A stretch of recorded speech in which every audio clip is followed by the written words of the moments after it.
In today's Superconscious podcast episode, we have Julie, our dear friend and colleague and peer, and she is doing some magic with women who are over 40 and want to naturally get pregnant.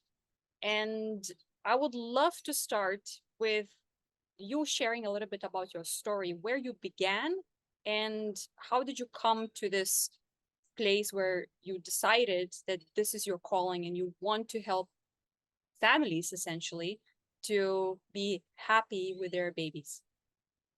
Oh, thank you so much to both of you for having me on. I want to make a distinction because when you said get pregnant naturally, the method that I use is holistic and it's a natural method. There isn't any medication, but I do work with women who use IVF as well as women who are trying to get pregnant naturally. So I just want to make that. And some of my clients also use donor eggs or surrogates. So it runs the spectrum. My strategy and my techniques and my methods are natural and organic. So that's the distinction. But thank you so much for having me on. It's such a pleasure to share with you and your audience what I do. So you want my origin story? It's not as interesting as Wolverine's. Uh, it started back in the days, once upon a time. In high school, I was always pre-med and really wanted to go to medical school. I don't know, for whatever reason, I always wanted to be an OBGYN, and even in high school.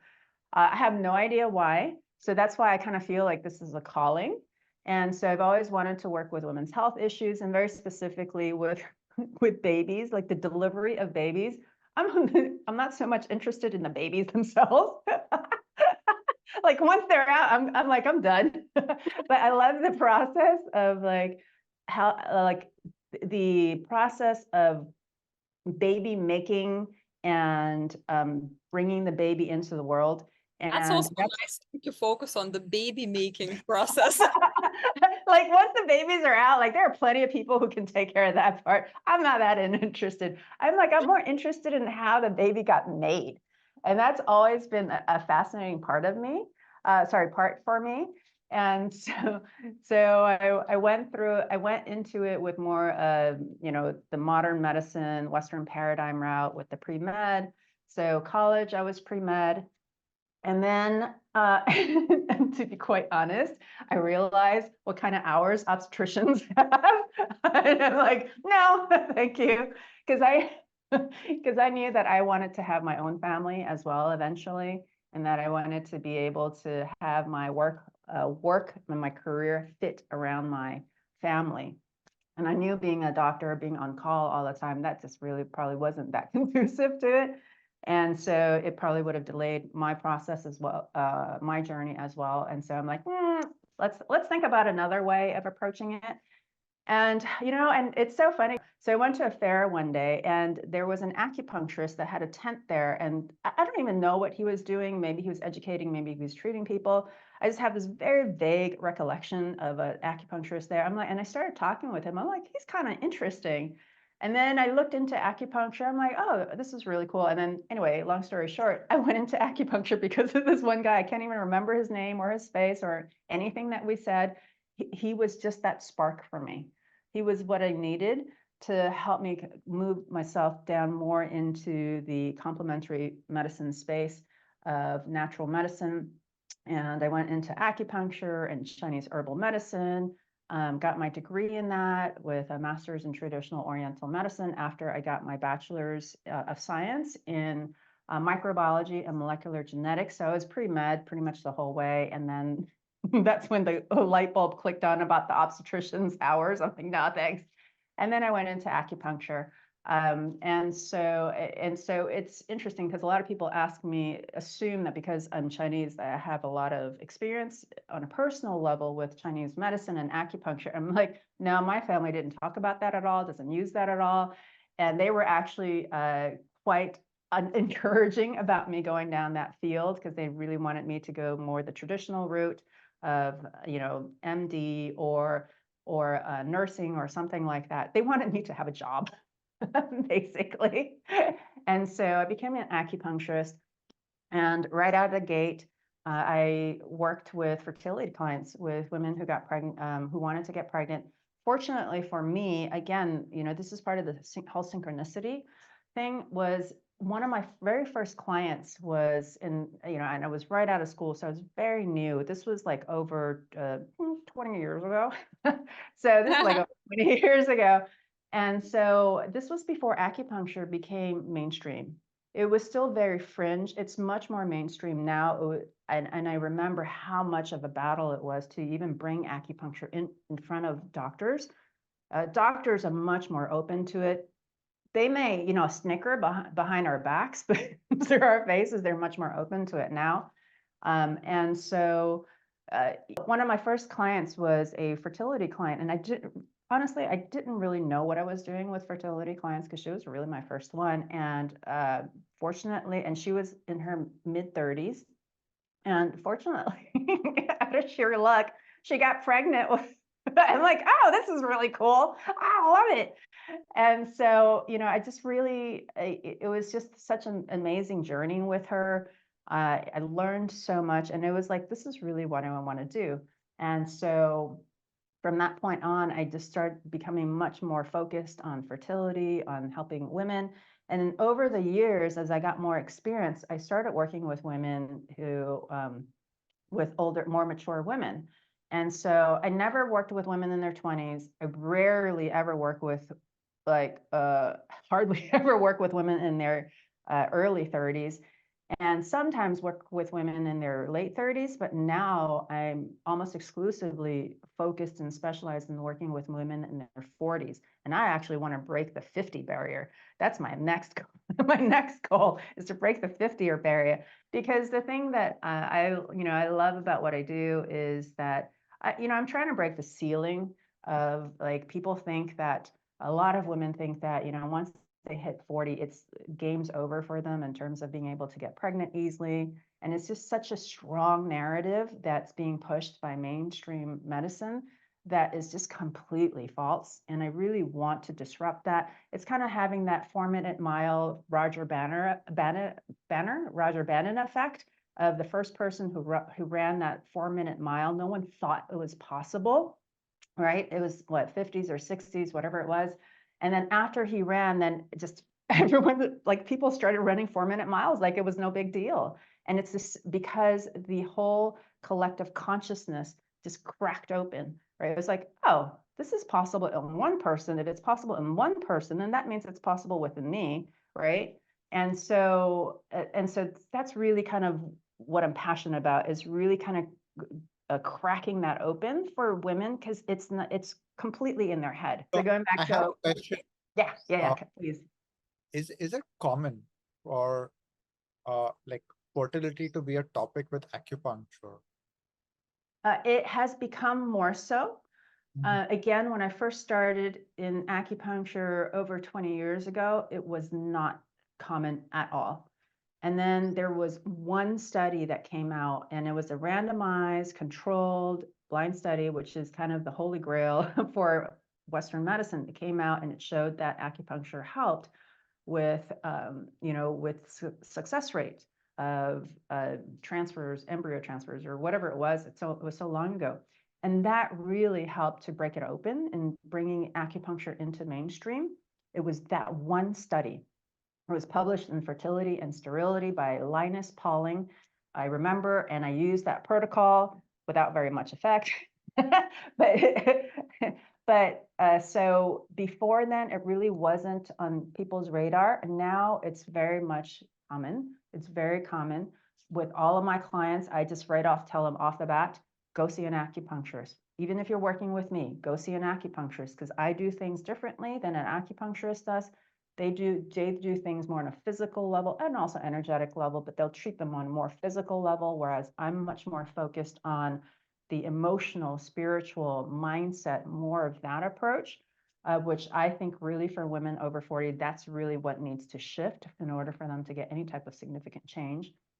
And so as I was working with acupuncture clients, I started becoming more, there was actually one client who, like a few years ago, who was, again, that tipping point for me, just like that, the acupuncturist at that fair that I met to kind of get me started on the acupuncture journey.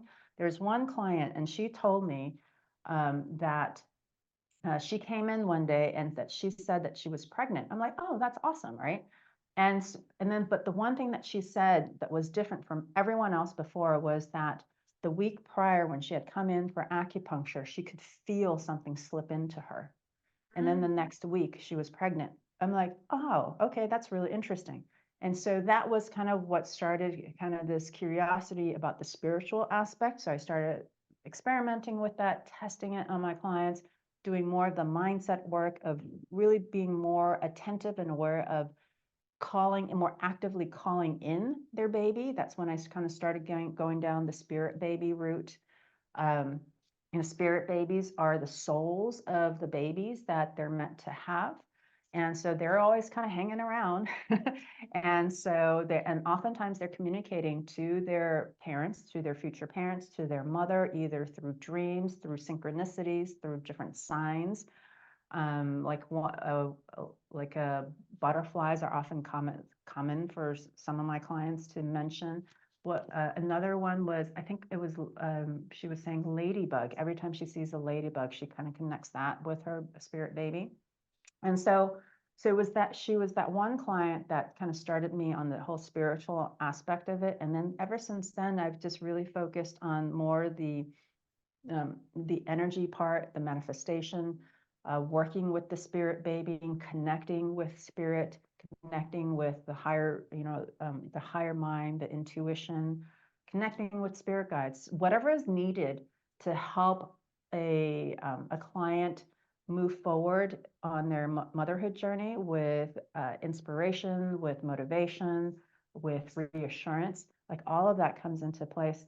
And so it really kind of provides that reassurance that there's a baby for them, because a lot of times when they're over 40, they're not even sure there's a baby because they think they're too old, right? So they don't even think that a baby's there for them.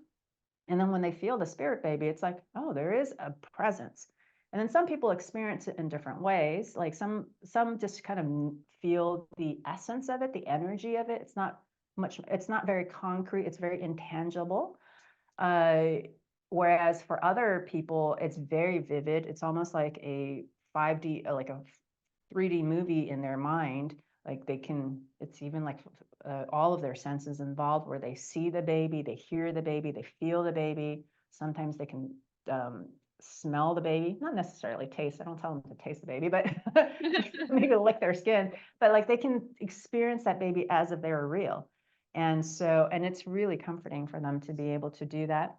And then I teach them how to communicate with the baby, to get to know them, because they have their own personalities, just as all of us have our own different personalities. They have their own personalities.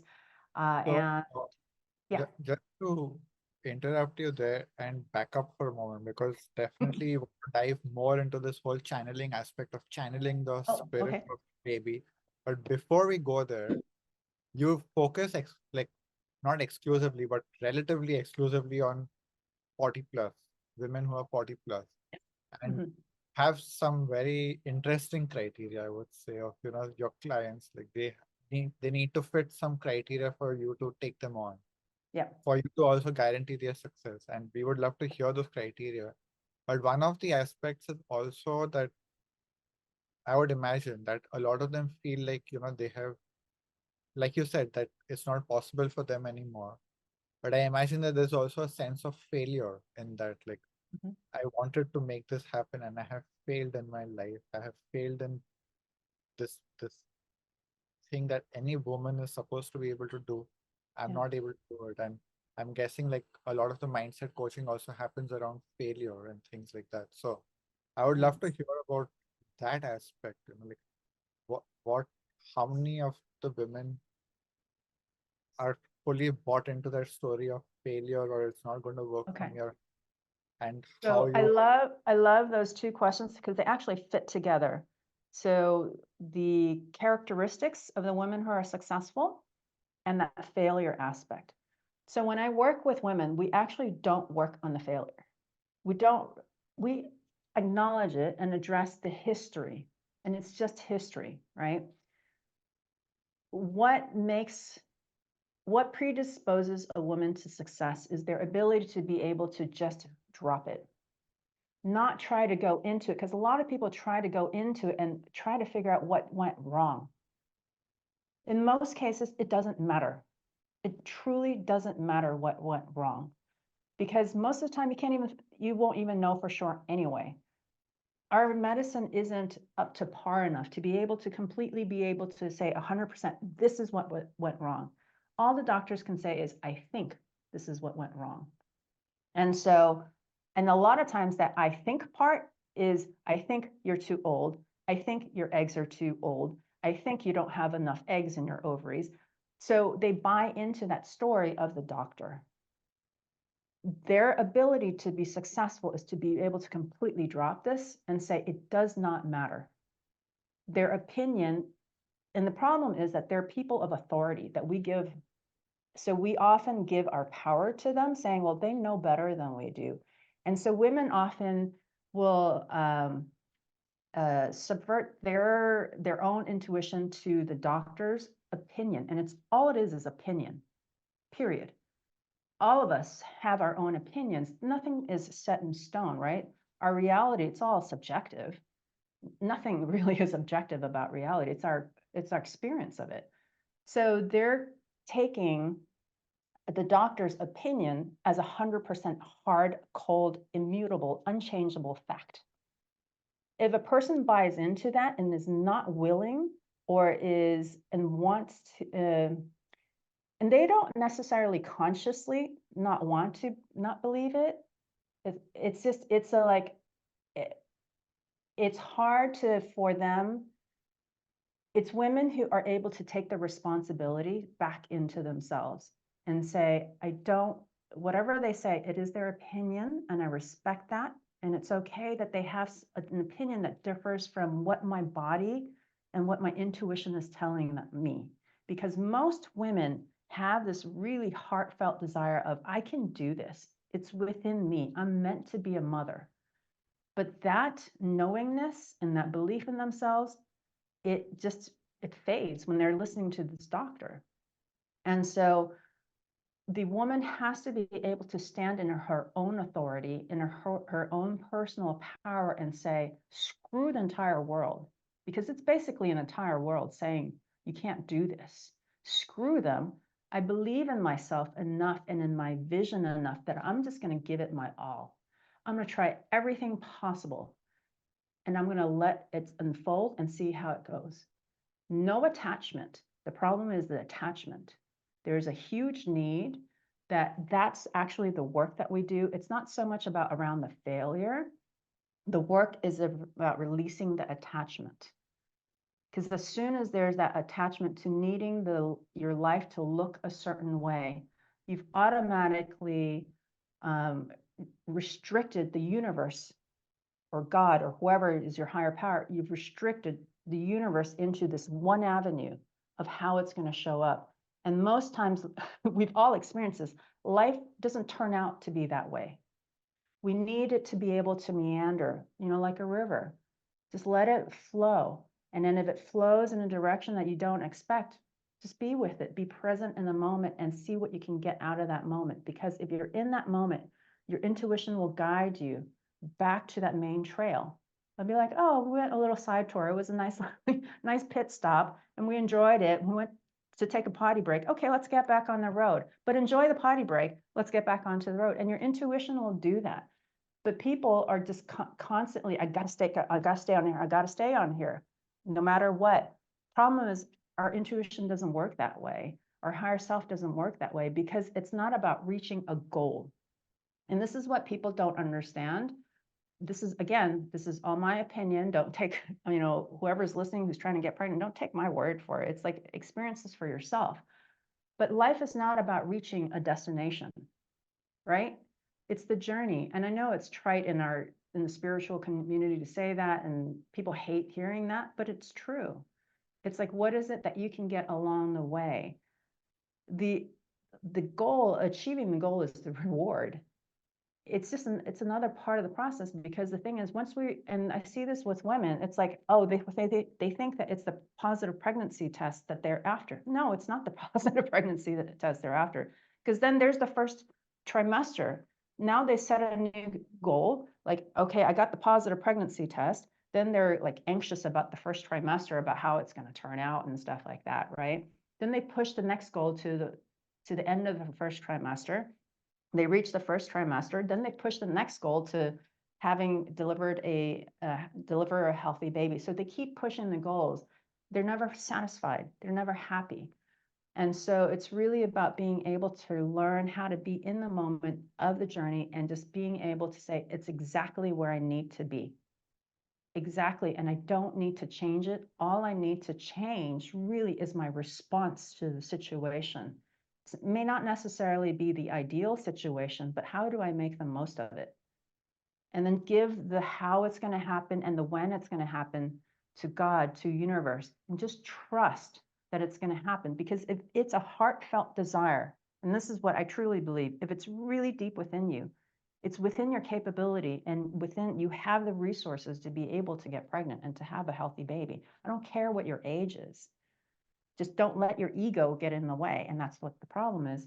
They're letting their ego, which is the fear, the doubt, the anxiety, what the doctors say, what's on fertility forums, which are really toxic, by the way, and what's online and stuff like that. They're letting that all like get in the way of putting obstacles on their path, as opposed to just believing in themselves and just doing things that light them up, that give them joy.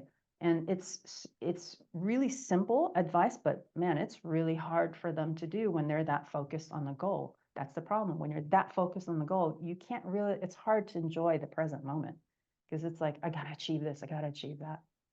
I think it perfectly comes back also to what you said earlier, that it's about how to make the baby and why not to enjoy the pleasure of having sex, for Oh, example, and just for make the sure. Like that. that's one Imagine of the things I tell how my much clients. pressure it puts on the men, for example, in this case. Like, oh, but now we have to make the baby. Where's the baby? That's one of the things I tell my clients is like, okay, you guys are in an age that you know how a baby's made. I don't need to give you the birds and bees talk. It really is that simple. So can you please throw away your trackers, your ovulation predictor kits, your little pee sticks, just throw them away for now while you're working with me. I don't want you to do that. Don't track your temperatures. I mean, do it if you want, like if it makes you feel better, but for most people, it doesn't. It creates more stress. Throw all of that away and just have crazy, fun, passionate rabbit sex. And just connect on a deeper level with your partner, because it is that magic that's going to spark everything. It isn't when you're looking at the calendar and you're saying, oh, here's my fertile window period. We need to make love at 7 p.m. because his schedule's like this and my schedule's like this. And this is the only time that we can get in bed together. It's not going to work out that way. It's not a recipe. This is such a perfect analogy also for other areas of life. So if people treat their business or their work this way, with the schedule, with obligations, with compulsions, with this is how it's supposed to be, I have the calendar filled with all the things that I have to do, it just doesn't have the spark, it doesn't have the magic, it doesn't have the soul Totally. in it. So Yeah. how to create something so beautiful and so potent and so innocent and so pure from that place, which isn't pure alignment. So what you're talking about is can definitely be applicable in many different ways, shapes and forms in life.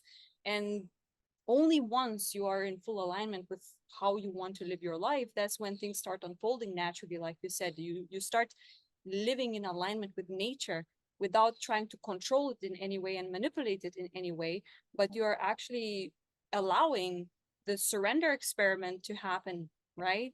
And so listening to your story also from the very beginning, and all these stages of all these epiphanies that you had, meeting this person you don't even remember who introduced you to acupuncture, then having this first client in fertility and all that stuff, it sounds like that's exactly what happened. You surrendered to the flow of life, and that's precisely what you're helping your clients to do as well. Instead of like manipulating anything, even from your own personal experience, it was like, oh, I don't need to manipulate anything. My life is going to unfold naturally because I will listen to my intuition. And you kept on saying intuition is so key. So I don't even have a question to all of that, but I Just to was reflect, reflecting yeah. on all of that journey, how incredibly powerful it is for anyone to realize that they have the power in their own hands, but not in this controlling way, but in the dance with the universe, like It's a playing the dance. That's a beautiful word. It's a dance. Yeah. I also want to reflect on, some other things you said, because you said so many powerful things just in those last few minutes that it's not even about focusing on the failure or fixing it, because that's also going back to something we talk about a lot, is that healing can become this never-ending journey where you can For always sure.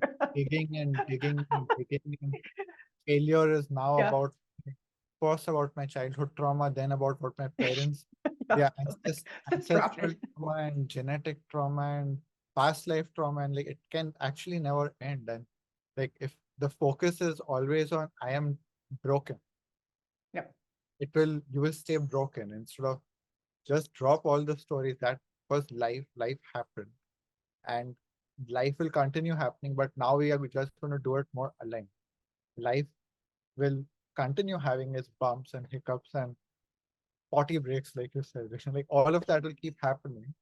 And at the same time, what we will do is we will keep tuning certain things so that there is more flow, and eventually things start falling in place naturally.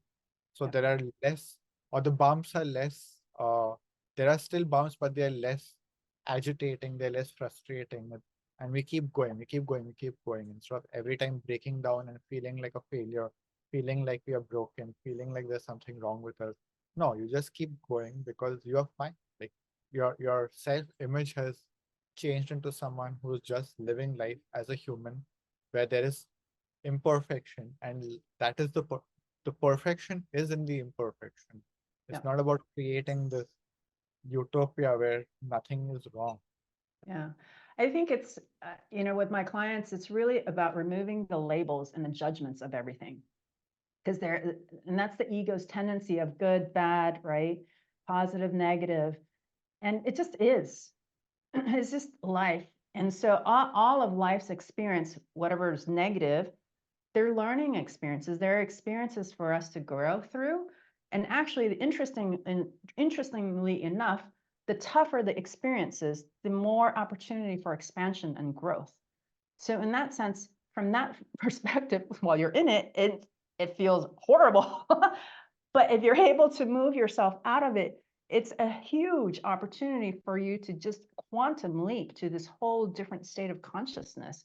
And that, for me, I personally felt that. And what, like 9 years ago when I went through my divorce, it was like, oh, Jesus, like divorce is one of those big top, I don't know, whatever, 5 things, right? That really just is really momentous in that person's life, because your entire life that you've projected for the rest of your life, it just shatters in an instant. It's like it's completely gone. Then you're scrambling to figure out what the hell am I going to do now? Like, how am I a single mom, 2 kids? How am I going to support that, maintain the lifestyle that I want, and in fact expand on that, be able to stay in this neighborhood so my kids can, that we used to have that we used to be able to afford on a double income, that is actually quite a nice neighborhood, but I want to keep them here so they have continuity and familiarity. And I mean, like, so it's more about, like, so getting back to the just kind of the approaches. For me, I just want people, especially, so what I do with my clients is to learn how to stop labeling everything as bad, as negative. It's just be with it. As if you don't like it, just let it pass through you. Let the energy of it pass through you. Let the emotions and the feelings of it pass through you. Because the more that you resist it, the more that you fight it, the more you think this shouldn't be, right? It shouldn't be like this. This is kind of, or a variation of, I wish it was different. The more, and that's resistance for people. The more you push against it, the more it's just going to stay, and it's going to keep coming back and coming back until you learn how to just flow with it. Just let that movie. It's like a revolving door. Just keep moving with the energy until you get spit out on the other side. But yeah, so it's, and going back to what you said is, people can get really stuck in the healing. And I don't want them to be archaeologists, keep excavating their past traumas, and just like trauma dumping all over the place. Like, oh God, just keep it in there. Just put it down the toilet and flush it. Just leave it. We don't need to hear it. We don't need to keep rewinding around it. Just focus on what it is what do you want? What is it that you want? To spend that energy that you're Future is spending so much here. exciting than the past, right? Because future you Oh, can mold into whatever it is that you want to totally. create instead of like digging in the past and like dwelling in what happened and Like, what's the point? I, exactly, what's the And point? like what so I have a background which was in the therapy and healing space. And for a long time, I was doing that for myself and with clients.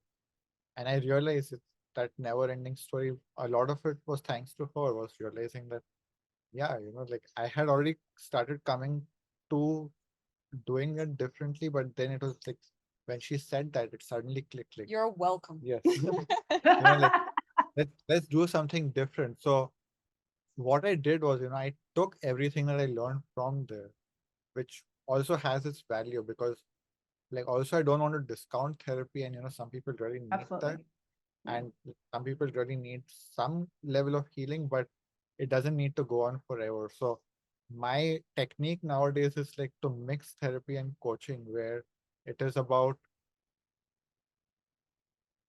dropping the story, like you said. That is the essence, is how fast can we get you to drop Mm. the story. And that's really what the finality of healing is all about, is can you move past the story.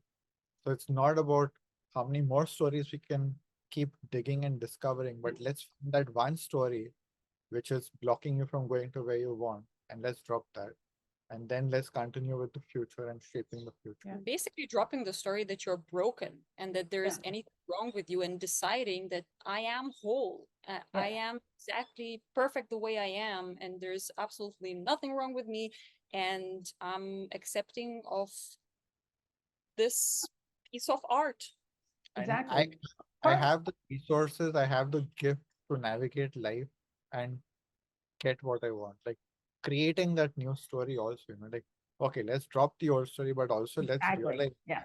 I am a human with power. I'm a human with resources. I'm a human with connections, with all kinds of things that I can use and make my life. Yeah. So for me, that's more the healing part, is how do we, because most people can't drop the story, right? Because they're so entangled in it. But instead of so if you can't just drop the story, how can you change the story? How can you shift the story so that it doesn't have the stranglehold on you? How can you soften it in a way that makes it more of a learning experience, a growing experience, or just something that's more neutral, that you're more neutral and not so activated by? So in that sense, that's the work that I do from a healing standpoint, is, okay, we'll go to the past, but we're going to change the stories if you can't drop it. If you can drop it, that'd be ideal. But if you can't, let's change it so that it's actually working to your benefit rather than holding you back and creating obstacles and blocking really everything that you want to come in. Because everything that you want coming in, it's at your door's threshold. It is wanting to come in. Like the universe oftentimes is bending backwards trying to give it to you. And we're just like keep slamming the door in the universe's face, like, no, no, no, no, no. I got to do it this way. And I have to do it because we slam the door because we get so regimented in how it has to show up and when it has to show up. And that's really the work with my clients, is they have to drop that. It's just focus on what it is that they want and stay in that vision. Don't get distracted by scrolling on social media, watching TV, because that's just distraction, because you can't hold the energy of that vision if you're constantly distracted by what other people are doing. Who the hell cares what other people are doing? Focus When on you you. when you were saying that, a very lovely metaphor was coming to my mind, that you said the universe is at your doorstep, is doing everything it can to put it through the door. But I think like the metaphor for me was that is at the front door, but people are looking out of the side window and distracted by whatever is happening outside the side window, thinking it's not coming, it's not coming. But Yeah. all you have to do is like stop looking at the window and go to the door and open it and Yeah. receive. Yeah. And like, or you like, yeah, all of these distractions. Like, I'm looking out the back door, I'm looking at the TV, I'm looking somewhere else instead of listening to the intuition, listening to my emotions, listening to my body, everything.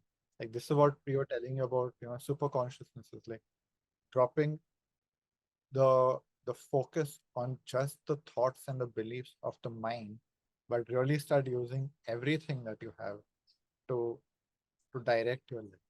Yeah. So I'm also curious now to talk about a few more criteria that you are expecting from your clients, because now we were talking about dropping the stories, basically being Okay. coachable, being willing Yeah. to change, Yeah. being willing to change perspective and all of these things.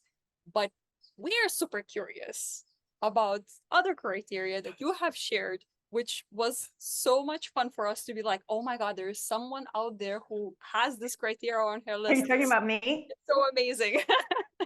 It's I'm a about huge, okay, talking. one of my biggest criteria, and I'll take vegetarian clients now and then because it's like, okay, I feel like their commitment is there enough that I think it can override. But I'm a huge meat pusher. I'm like, we're if you were on an island by yourself and you were starving, what the heck are you going to eat? You're going to eat anything that's that's available to you. You're going to hunt, you're going to pick fruit from the trees, you're going to eat the plants, you're going to eat everything, which tells me that we are meant to be omnivores. We are not meant to be vegans. I'm sorry, but we're not meant to be vegans. I don't know of very many societies that are vegan by choice. And it's because it's not conducive to our natural state of health. And it's just not how we're built. Our digestive systems are not built that way. I know I'm gonna get so much flack for this. Our digestive systems aren't built that way. Our teeth is meant to chew meat. Our bodies are muscle.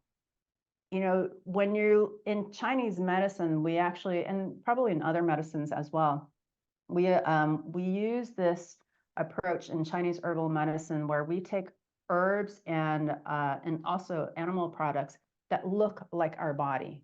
So walnuts would look like the brain. So you take, and that's well known, walnuts are good for brain health, right?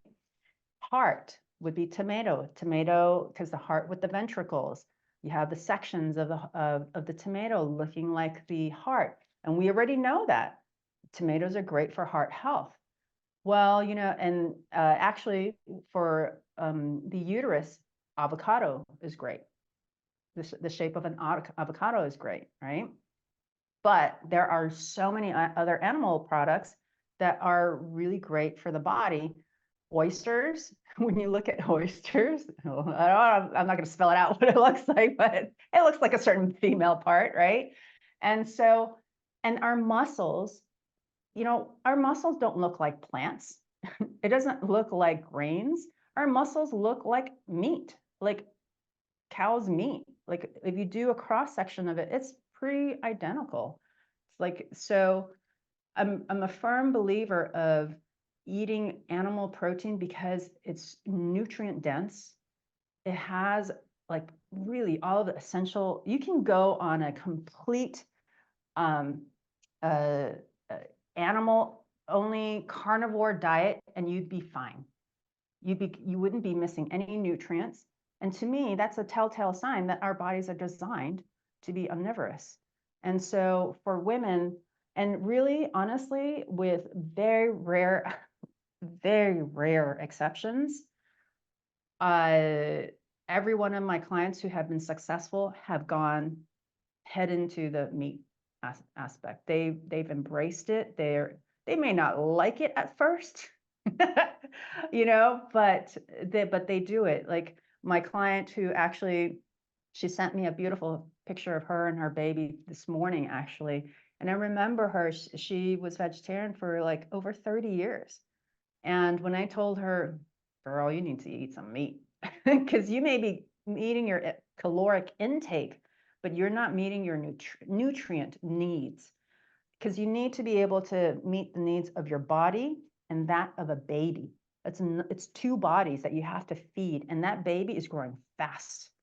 The fastest way to get nutrients in is with animal products, period.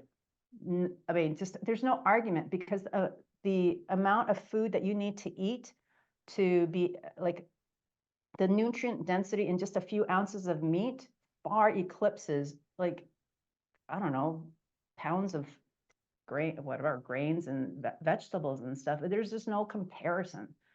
And so she would gag when she ate the chicken, but I would she held her nose. She was like such a trooper. I loved her. I love her for doing that. Now she's back to vegetarian because she's given birth already.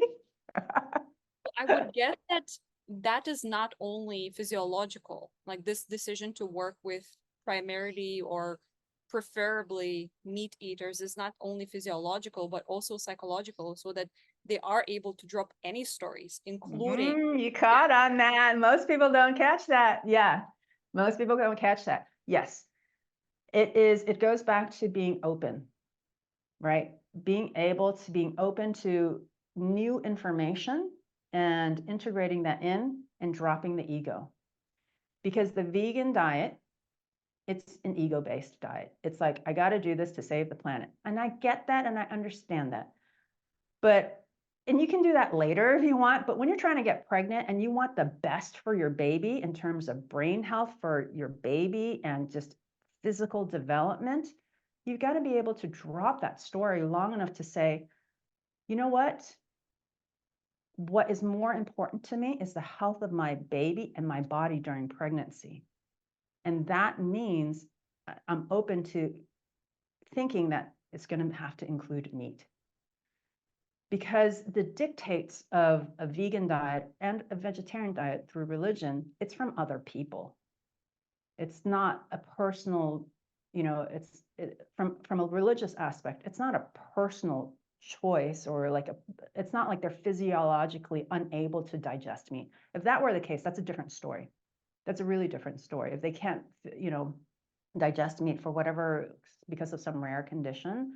But yeah, it is very much about, if you're that stuck on that ego part of you of it needs to be a certain way and it looks a certain way, it's very difficult for me to work with them, because if they can't even drop that one basic aspect enough, I'm very limited in terms of how I can do in the other more spiritual, kind of the less tangible aspects, because I'm going to get pushback. And so that's kind of one of the things that I do see. I mean, I used to eat everything. And then when I started my spiritual journey, I kind of bought into the whole vegan drama. I started with vegetarianism, and then I Oh, became a that's vegan interesting. I was a vegetarian vegan for almost 5 years in total. And in that time, I was not listening to my body. So I lost a lot of weight. And like basically I was just not feeling healthy. I Yeah. would be energetic and all of that, and I could do a lot of things, but overall, like I was not feeling great. And then, like, when I restarted eating meat, obviously, like there was like, the floodgates opened, and then I did overboard for a bit and went a bit extreme. But then slowly what started happening was, that before coming into the spiritual journey, I was not listening to my body, and I was just eating a lot of shit. And it was primarily carnivore diet, but junk carnivore diet. And then it was like this vegan vegetarian, which was again, very mental and rule based. So first it was emotional eating, then it was intellectual eating, and then it came finally after some time into listening to my body, what feels Mm. right. So like, okay, my body doesn't feel good when I eat too much meat, but if I eat a small quantity of meat a few times a week, I feel great. Yeah. My weight, there's a difference of at least 10 kilos, which is about 22 Yeah. pounds. If I just eat a small quantity of meat 3 times a week, that's all. Like it makes that much of a difference. And if I stop eating that, boom, it just collapses. And I have to eat 3 times more quantity of vegan vegetarian food. And I can't even keep up the weight still. So it's like my body was really suffering in that time. Yeah. And I was just not listening to it. And then obviously, like that comes with a lot of flexibility in who I am, my identity, my life to be able to flow with life because I am being open and listening to everything. So I'm listening to my body. When my body is saying I need something, now I give it. And then that also opens me up to listening to other things. Like my intuition is saying, do this. My heart is saying, this is the person for you. And go Yeah. there. So Yeah. it's like you really start listening to everything instead of Yeah. listening to the stories, like giving so much importance to the stories in your head. You drop all of that and you reclaim the energy from listening to the stories to listening to everything. Yeah. Yeah. That's one of the skills that I teach my clients is really to be able to listen to their body. Because the thing is, our heart's beat, our digestive systems, processes our food, our elimination system works. We don't have to think about it, right? So our body has its own innate intelligence. It knows what to do. And so our bodies are meant to reproduce. That's how any species survives. It's built into the DNA. It's not something you have to think about. It just is. It's like survival and reproduction. Those are like the two most basic blueprints that are encoded in our DNA in every single living thing. And so the body knows what to do in terms of reproduction, and it doesn't matter what the age is. It's just you got to get out of the way with all of this mental stories and let the body do its job and listen to the body, because it's really interesting. Because with my clients, when they're checking in with their bodies, they're listening to their ovaries and their eggs and their thyroid. From week to week it changes. Sometimes it's like, okay, I need a little bit more meat this week. Other times it's like, can you just please drink some water? Like, it's just, so it's different from week to week, and being able to just really be in tune with that and to check in and to say, okay, this is what she needs, the different parts of my body needs, and just listen to that and just take it to heart and not overthink it of like, what other superfood do I need to incorporate into my diet now so that I'm fertile conscious? It's like, just listen to it. The body is actually quite simple in its needs. You give it a variety of different foods, generally that's season appropriate, like location appropriate, rather than having food shipped from all over the world, right?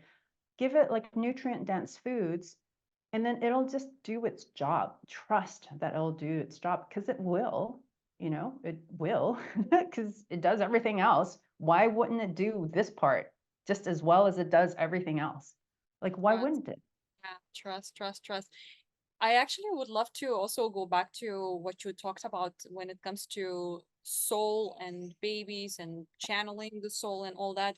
And I just realized last night we watched a movie where souls were going through an interview process to be given the permission to go and be alive on the planet.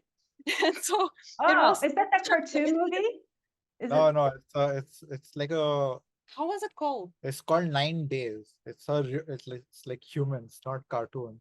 It's not Oh, animated. I'll have to. Is it It's good? it's very deep, and like obviously it's got this whole. It's got any without going Anyway. too much to it. Okay. Like yeah, it's you have told us in the past about how, like, especially with parents who are happy, there can be a line of children who want to come through, and you get to actually interview the spirit baby, and otherwise you have this conversation going. So please tell us more about So and definitely watch the 9 days it. movie Yes. because it speaks like it's exactly what you're doing. That's interesting. I'm going to make sure I do that. So in terms of the souls, it is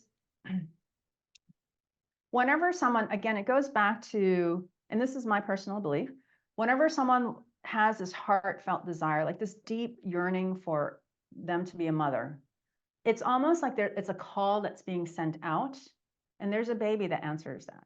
So there's always a baby there. honestly, technically, I do actually think that there's a soul agreement that was made before the mother came in, but I don't know how advanced where the listeners are in that. But regardless, there is a soul that comes in answer to that call. And so what I feel that happens with my clients who are over 40 is that they have to do, and I think it's part of their internal spiritual journey, they have to do more work in terms of releasing their limiting beliefs and negative thoughts and raising their state of consciousness in order to bring that baby in.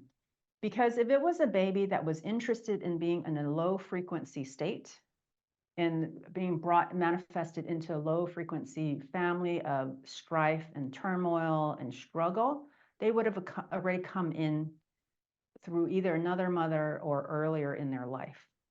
But because they are in their 40s, they have to be, the women, I feel like the women have to have attain a certain level of release of ascension of state of consciousness to be able to attract the babies who actually want to come in to join parents who are of a certain frequency, of a relatively high frequency, which generally isn't as available in women who are younger because, you know, it's a vast generalization, not saying that all women are, but like younger women tend to be just more focused on the material, on just kind of you know, just living life, having fun and, you know, going out and stuff like that, not necessarily on the spiritual journey. As we get older, you know, we tend to be a little bit more conscious of that, more aware of that. And then we start kind of working on that internal stuff more in general, right? And so those babies are going to be more attracted to those type of parents. Am I kind of making sense? I'm kind of going all over the place. Okay. And I see this quite a bit in my clients, like this one client, actually the same one who sent me her baby's photo this morning. The baby that she brought in, it was really unique because her baby soul had never incarnated before. It was her first incarnation. And when we asked the baby why she was coming in, she basically what she was saying is that she wanted to be part of this family. She wanted to be she wanted to feel the love of this family. And it's a beautiful family that they have. They already have a son, and there's just a lot of joy in that family. They wanted to have another child.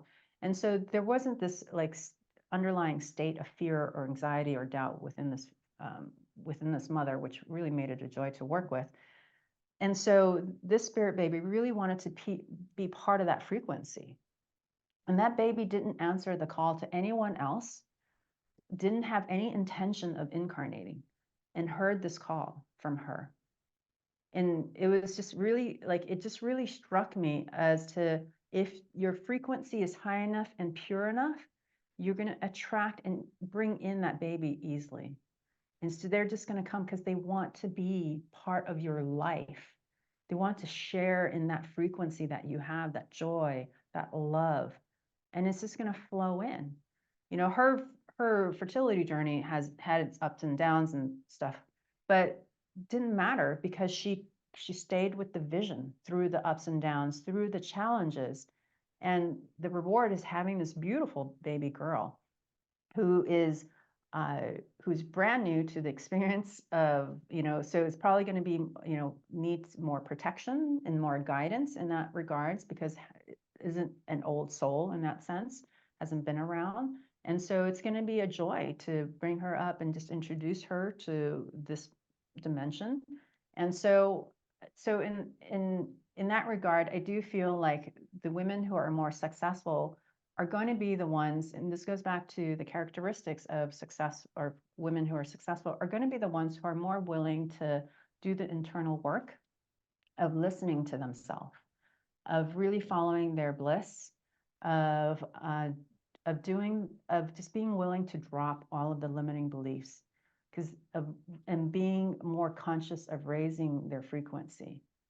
Because really, as a general rule of thumb, the women who are getting pregnant, my clients, are high frequency women. They're not going to be the ones who are stuck in doubt and fear, who are stuck in the stories of their head. They've released that. They worked through that. And that was the reason why they were on this journey, was to give them the opportunity to work through that. So they recognized it and acknowledged it and said, okay, this is my challenge. I'm going to work on releasing that. And when they did, eventually they got pregnant. And that's really the beauty of going through the work, is the reward. It's not like you do it for the reward, but the reward is so great. You never know what's on the other side of going through the shadows, right? It's what you And were saying in the beginning, that it's like not about the goal, but the journey brings you so much more than just a baby. Like yeah, you get to clean up your life, you get to evolve your consciousness, you get to be more joyful. You create that for yourself too. You yeah, you become someone who's more in tune with yourself, who's enjoying life more. So you can't even actually calculate all the benefits that you're going to get from going on this journey. And the manifestation yeah, of the baby is not just about the baby or that positive pregnancy test, right, but it's about so much more in your own life. yeah, That I think is, like if people realize that, also like how having a dysfunctional life or a life where you are not happy is not a place to bring a mm, child in. Because you know two things here, that one is, so many people just have the story of I should have a baby, and they don't actually want the baby. yeah, But you're talking about this really deep heartfelt desire where is I really want the baby. Whereas for some people it's just like my parents expect me to have a baby, my grandparents expect me to have a baby. In some All of my culture, friends have yeah, babies. so I should have a baby. And then there is also um I lost my That's so anyways, it'll come back at some point. But this, like really focusing on creating that environment where you are enjoying life, where you may be blocking, to realize that you may be blocking someone from coming, or they don't want to come into your life when your life is a mess.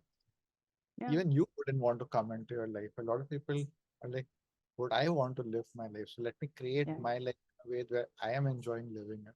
And then, I'll bring some more life. yeah. So it's because even when the baby comes, when they're working on enjoying their life and connecting with their inner happiness and creating the happiness within themselves, even before the baby comes, without the baby, when the baby comes, it just becomes a bonus. And then and they can give this, they become better parents, in better, I mean, I don't want to like create this label, but like they enjoy parenthood so much more because they don't let the stresses of it get to them. They're able to be in the present moment of just really being in delight of the baby, and not getting kind of entangled in the 3D aspects of, the nitty-gritty of the hard part of having a baby, because there are hard realities of having a baby when the baby comes. But you're able to rise above that, because it's like, oh wow, this is what I wanted, and this is what I worked so hard for. And that's really a huge gift to be able to give to your baby as well, where you're not projecting your own fears, your own limiting beliefs onto them, because you've released them, you've worked through them. You can just share your experience with the baby. And Yeah, so, and that's a was the, gift. That's a huge gift to give a baby. this was the other point that I was going to say earlier, is that, a lot of the times people will want to have a child because their life, they're not happy in their life, and they think that the Yeah, baby will make me happy and parenting will make me happy. And then not only is that not true, it actually becomes more of a cause for feeling bad, because now there's one more burden in my life that yeah, is disrupting my life. Whereas if you have reached that place where you learn how to enjoy life, then it becomes one more thing to make your life enjoyable. So yeah, just being where you are can shift so much in the experience you have in your parenting journey. yeah, so I would love to bring the conversation to a close by asking you also, how does it make you feel to help families have babies? Because even though it kind of naturally unfolded, somehow you still feel like you're in alignment with your soul's code. And it seems like you're doing exactly what you're meant to be doing on this planet. So, how does it make you feel to be in this field of work and to be so passionate about what it is that you do on a daily basis and making a living out of your passion? Share a little bit about that. In one word, just or two words, happy and fulfilled. I think it's, um, I would say that it's probably not very often that someone can really live their life on purpose and in alignment, like in full alignment, and just be able to do what they truly love and be paid for it. And I'm one of those very blessed people. And so to see the changes, and it's not even the baby itself, it's just because the baby takes a while to come. When I'm working with clients, it's like, it takes a while. It's like a year or 2 years down the road. But so in that in between stage, that process, it's just to see the woman change in front of my eyes, because they come to me often like in the state of doubt and fear of, just life is completely topsy-turvy and upside down, and I don't know what's up from down. Like they're just, it's the emotional roller coaster. They come to me often like that in varying degrees. And then as I see them kind of progress, it's like they're just relaxed. They start to be at ease, their face just really like they're smiling more, they're laughing. Whereas in the beginning, and I remember so many clients, they start out and their faces are pinched, right? It's just like, their bodies are tight. And then as we move, as we're progressing, it's just their bodies just open up. They're more relaxed in our sessions. They start talking about synchronicities that flow into their lives, and it's so fun to hear, because then it's showing that they're on the right path. One of my clients, actually, I was talking with her this week. I've been working with her for a while now, and so we're starting to, not starting, but the synchronicities are just crazy building up right now. Her job, she's had this job for 2 years, and she just like, it's so funny. So her job now, her responsibility is now at about a quarter, like literally a quarter of what it was when she first started, and it's the same pay. And she wanted to have a job that when she has a child that can work around that would give her the flexibility. And it just shifted. Like it was only about 3 months ago, the responsibilities decreased by like almost 50%. And then like a few weeks ago, her bosses told her it would actually decrease even more, because they were restructuring. And in the restructure, they're not going to give her more responsibility. I'm like, when does that ever happen? When they restructure, it automatically, for most people, means more responsibilities, because now you're doing the job of 2 or 3 people. And now she's like, for her, it's less responsibility, and it's going to be in April, very soon, it's going to be 25% of what she signed up for, what she started with, at the same pay. And this was over the course of, it happened over 2 years.